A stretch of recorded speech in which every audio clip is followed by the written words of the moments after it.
Hi, welcome back. Let's look at chapter 4 in your textbook, Consciousness and its Variations. But before we do that, I'd like you to ponder a question for a moment. Are you conscious when you sleep? Well, we're going to look at that in this chapter. So consciousness is described as that private eye. It's our own individual awareness of our mental activities, so what's going on inside our head, our internal sensations, as well as the external environment. William James, who you remember from our history and psychology chapter, he was the first psychologist to write a textbook, and he described consciousness as a stream or a river, thus the term stream of consciousness.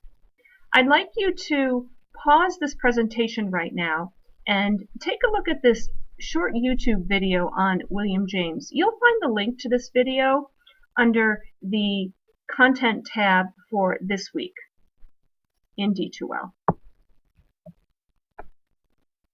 So, what is consciousness and how does it function? Well, to answer this question, let's look at the history of consciousness. Remember that psychology began as a science of consciousness. You'll recall we talked about Tishner and his school of thought that was called introspection. And essentially, this was understanding consciousness. But the difficulty to scientifically study and scientifically understand consciousness and mental life led many psychologists to turn to direct observations of behavior. So the school of behaviorism argued that we need to separate or alienate consciousness from psychology. It really can't be studied. It's really not a valid form of scientific study. So, however, after 1960, mental concepts such as consciousness started re-entering psychology as psychologists recognized that by eliminating that, they were missing a significant piece of the human puzzle.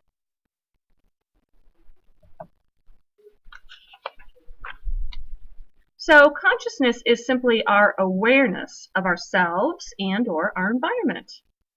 And we experience a variety of different types of consciousness. And as this graphic shows, some states of consciousness occur spontaneously, such as daydreaming, being drowsy or dreaming.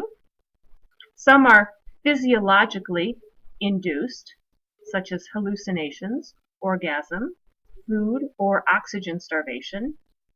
Some states of consciousness are psychologically induced, such as sensory deprivation, and we would see this in prisons, for example, in isolation cells. Hypnosis and meditation is also a form of psychologically induced consciousness.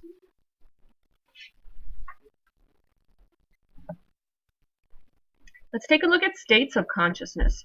First, waking consciousness and selective attention.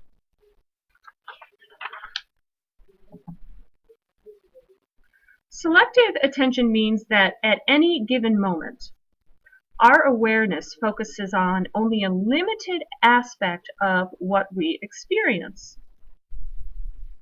Selective attention limits our perception, or what we make sense of, because many stimuli pass by our awareness unnoticed.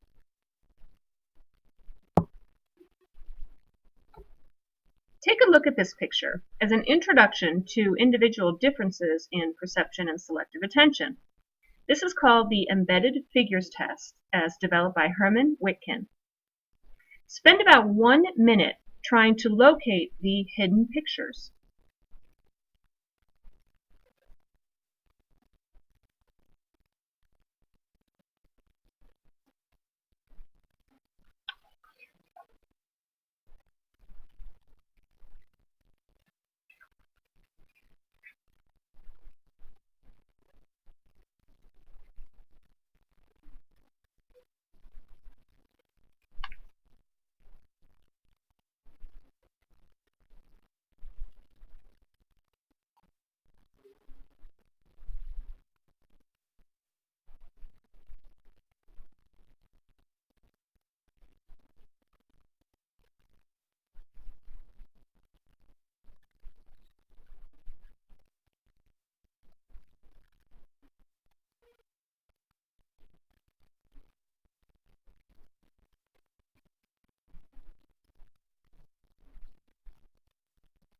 Okay, a minute's up. Did you have difficulty locating the figures? If you did, you are what we would call field dependent. You see the forest and are less likely to see the individual trees. Or, did you quickly find the small figures in the picture? If so, you are what we would call field independent, and you have a tendency to see things independent of their background. What's interesting about this is that scores on field independence, are relatively stable over time and say something about you. Here's what research shows about that embedded figures test. Those of you who are field dependent, based on correlational research, tend to prefer social sciences and education as your fields of study. You are oriented towards others. You prefer to be physically close to others or to seek others' advice. Those of you who are field independent, according to correlational research, tend to prefer the natural sciences, math, and engineering. You prefer to analyze things. You also prefer autonomy and to work more independently. So how might these differences relate to selective attention? Here's a great example. In one study, researchers looked at police officers' ability to disregard distractions in simulated, though naturalistic, shooting situations.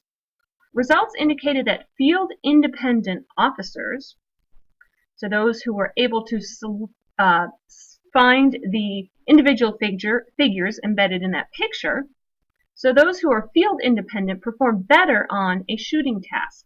Why do you think this is? Because they could focus better on the target without being distracted by the noise and the activity in the field around them.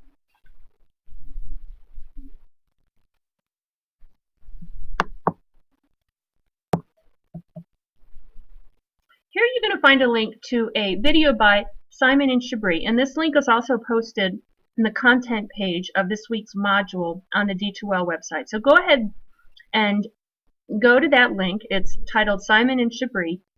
Go ahead and watch that before we talk about this any further.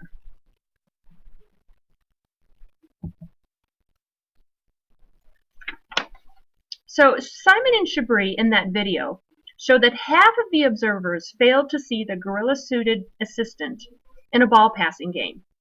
This is a great example of inattentional blindness. Inattentional blindness is also called looking without seeing. In this particular study, it may have depended on the similarity between the unexpected and attended to or paid attention to objects. For example, here participants were more likely to notice a gorilla whose fur was black when they were instructed to watch the basketball team in black shirts than when they were paying attention to the team in white shirts.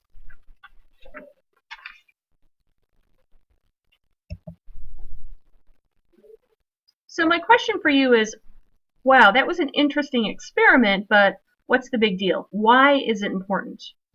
Well, remember, inattentional blindness refers to the inability to see an object or person right in our midst. And the fact of the matter is that inattentional blindness contributes to many human tragedies. For example, over 90% of car accidents, according to visualexpert.com, are caused by perceptual error. So that would be human error, simply not seeing. Boeing found that 71.7% of major worldwide airline crashes were due to human error. Finally, over 70% of operating room anesthesia errors involved human mistakes. Here's a question for you to ponder. Does inattentional blindness also occur with other senses So not just with vision, but can it also occur with hearing and touch?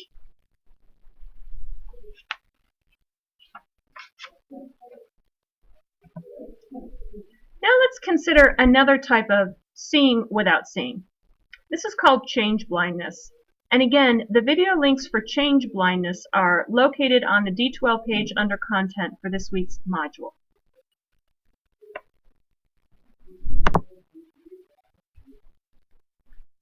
Change blindness is a form of inattentional blindness in which 2/3 of individuals giving directions fail to notice a change in the individual asking for directions.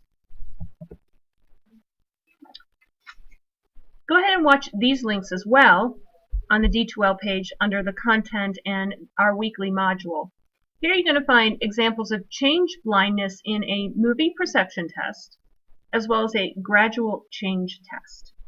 The interesting thing about the movie perception test is that every film that you watch in the theater has examples of errors in the setting or the scene that we simply don't notice.